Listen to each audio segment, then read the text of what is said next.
Hi there, how are you today? I hope you're having a wonderful day. If you're new here, welcome to the blog, and if you've been here before, it's great to have you back.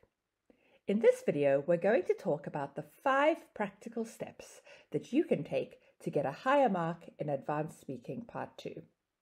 So, if you're preparing for the Cambridge Advanced exam, or you're interested in learning more about it, then I highly suggest you watch this video as well as the others in the series. So get yourself a cup of tea, make yourself comfortable, and let's chat about speaking part 2.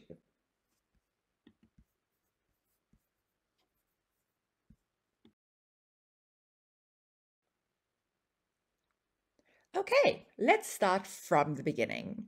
So in the test, you get 3 photographs like these and choose 2 to speak about.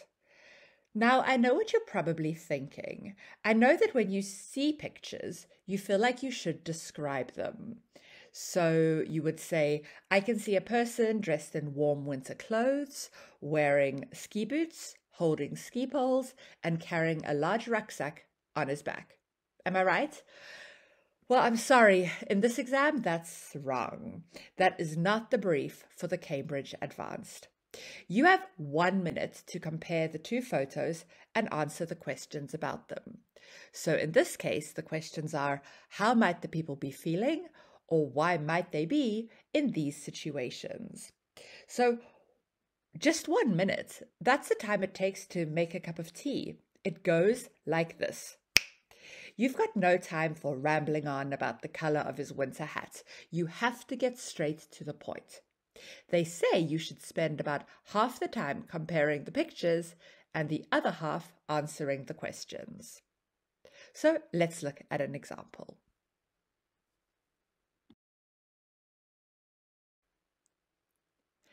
Let's say then that in the exam you choose these 2 pictures. So you need to start by comparing them, and then you need to answer the 2 questions about them. Let's look at a sample. In the first picture, there appears to be a person hiking in extremely hot, dry conditions, like in the desert or a canyon. Whereas in the second picture, the person looks to be ski touring in some snowy mountains. In picture 1, they might be feeling boiling hot on account of the weather, while in picture 2, they must be freezing cold. In both pictures, I suppose the people are feeling exhilarated by the activities that they are doing. Now, in this short text, there are 3 magic words that we can use for comparing pictures. Can you take a moment to find what those magic words are?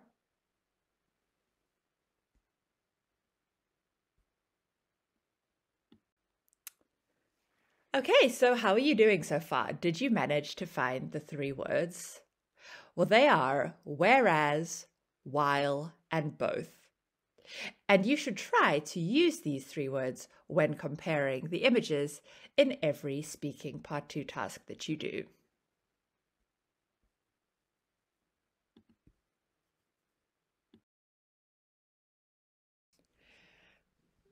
Right, so let's talk a little bit about speculation. What is that all about? Well, say you're scrolling on Instagram and you see your ex-boyfriend or ex-girlfriend with a new person. It's only natural to speculate about that person and their relationship. You could say to yourself, perhaps they're just friends. Maybe they're dating. They might even be in love. This is all speculation, and it's part of our DNA. When we don't know the answer to something, or we're curious about something or someone, then we guess or we speculate about them. In the speaking exam, the examiner is going to listen for how well you can speculate. To be honest, there aren't really any right or wrong answers in the speaking test. The examiner doesn't expect you to be some kind of expert on the topic. They just want to see how well you can express your ideas and opinions about that topic. So the focus is less on what you say and more on how you say it. That's why it's important that you practice speculating as you prepare for your exam. So let's do that now, shall we? Here is an example of an exam-style task. There are 3 pictures. Choose 2 of them to talk about and then answer the questions. What are the people doing up there and how might they be feeling? So grab your phone or any other device that you can record on and record yourself speaking for 1 minute. After you're done speaking, play back the recording and listen for how many examples of speculative language you used. Press pause on the video and press play when you're ready to continue.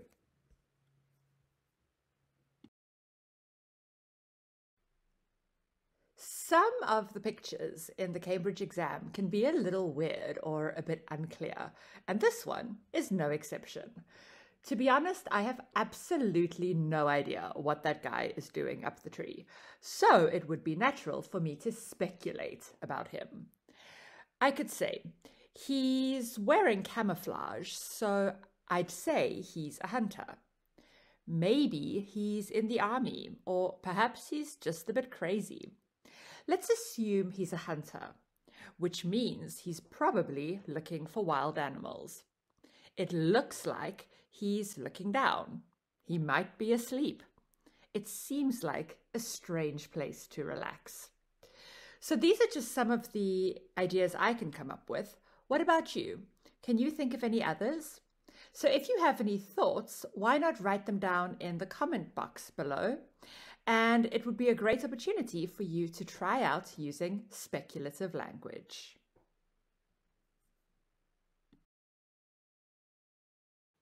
To get into the topic of correction and self-correction, I just want to tell you a short story. When I was younger, my family moved to Portugal, and I remember one day we went to the supermarket. My dad, who was learning Portuguese at the time, asked an old lady to give him a shopping cart, but he used the wrong word. And looking confused and slightly uncomfortable, the old lady leaned towards my dad and she gave him a big hug.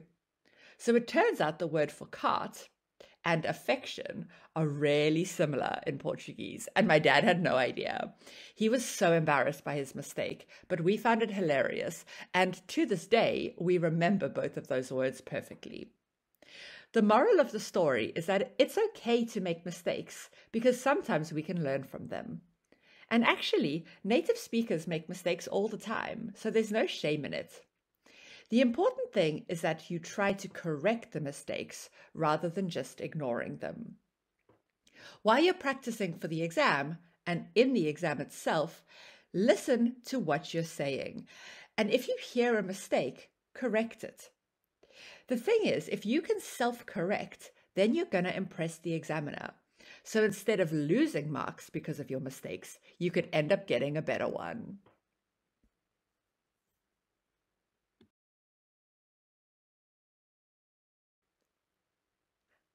How about we do a little test? Let's see how well you can identify your own mistakes in your speaking. So here is an exam-style task. There are 3 pictures, and you need to choose 2 of those pictures to speak about. There are also 2 questions you need to answer. In what ways are people polluting the environment, and how easy would it be to stop this kind of pollution? Right, so pause the video and record your answer on, for example, your mobile phone. After 1 minute, stop the recording and play back. Listen to your own speaking and see how many errors you can spot. Try to identify your mistakes and correct them if you can. Pause the video and press play when you're ready to continue.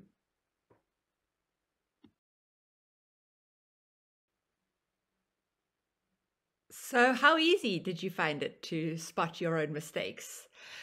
I guess part of the challenge is to identify the mistake, and then the next part is to know how to correct them while you're speaking. So in order to do that, let's look at one more example. Can you spot the mistake in this sentence? So the fabric in the picture is polluting the environment by putting a lot of toxic emissions into the air. Take a moment and find the mistake in the sentence.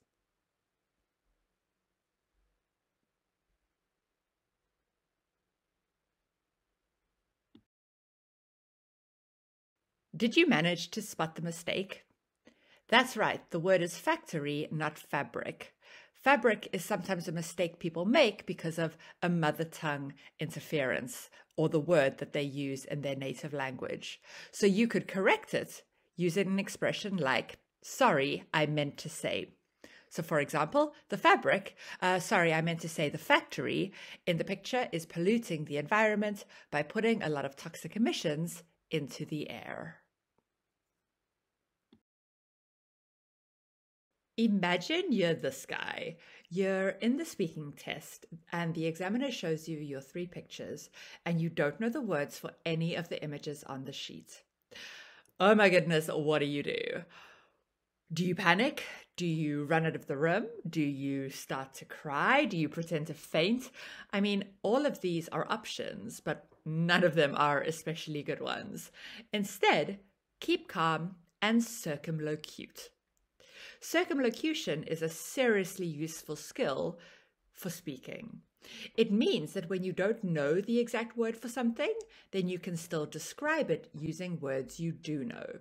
In other words, you can think of another way to say it, or you can talk around the unknown word. Now, there are a number of ways that you can use circumlocution while speaking. Firstly, you can use relative clauses. So those begin with relative pronouns like that, which, who, when, where, and so on. For example, that's the guy who, or that's the sport in which, or that's the place where. So if you don't know a word, you should be able to explain it with a definition. And when you define a word, it's a good idea to use a relative clause. If you forget a word, you can also try to think of an easier word with a similar meaning or a synonym. So for example, if you can't remember the word polluted, then you could say extremely dirty. Now remember, you are graded on your vocabulary in the test, so don't use too many simple words, but if you get blocked, it is a good idea to use one of these expressions just to keep going. If you don't know a word, you could also describe it by using phrases like it's a kind of, it's a type of, or it's a sort of. For example, if you're trying to describe a beetroot, you might start by saying it's a kind of dark red, purple root vegetable that people often use to make soups. And these two, thingamajig and thingamabob, are really fabulous words in English. So can you repeat them, please? Thingamajig, thingamabob. One more time. Thingamajig, thingamabob. Great job. So even native speakers use these a lot when they don't know the word for something. And I find myself using them a lot for things around the house. So for example, I could say, oh, can you pass me that thingamajig over there? Or do you know where I can find the thingamabob to connect my phone to the laptop? My suggestion is to learn these and memorize them because you never know when you might need them or how they could come in useful in the exam.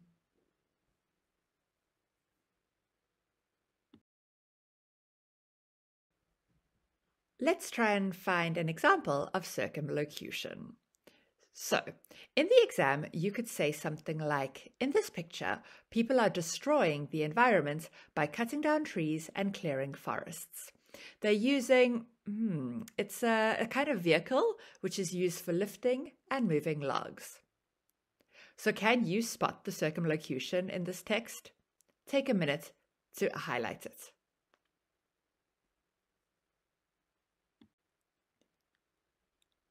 Could you find the example of circumlocution? Well, yeah, you're right. There it is at the bottom of the text. It's a kind of vehicle which is used for lifting and moving logs. So we've used two of our techniques there. We've defined it with a phrase, it's a kind of, and then we've used which as a relative pronoun to add more information.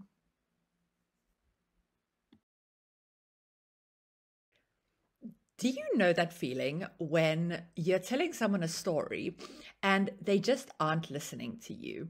Like you're trying your best to share something that you think is like really interesting or funny or personal, and it's obvious they haven't heard a single word that you've been saying. Ugh, it's awful. Now, imagine feeling like that in a speaking exam. It would be a total nightmare. So, if you don't want to make your speaking partner feel that way, be sure to actively listen to what they say. And in fact, active listening is one of the skills that you are assessed on. The examiner will check that you're paying attention by asking you a question about your speaking partner's photos. You'll be graded on how well you've listened and reacted to what they said. And believe me, they will definitely be able to tell if you're not concentrating, in which case you won't get a good mark.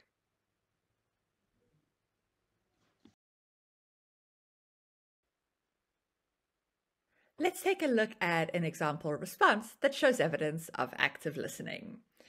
So imagine the examiner has asked the follow-up question of which environmental problem is the worst. So your partner gives their ideas, and then it's your turn to respond. So you say, well, that's a good question. As my partner said, factories are a major source of air pollution. I think that they also put a lot of toxic chemicals into rivers, which is not only bad for the environment, but also dangerous for our health. However, I'd argue that cars, which are the biggest source of CO2 emissions, are even worse. Hopefully, as electric cars become more popular, the damage done to the environment will decrease. Okay, so take a moment and try and find the two examples of language that show you've been actively listening to your partner.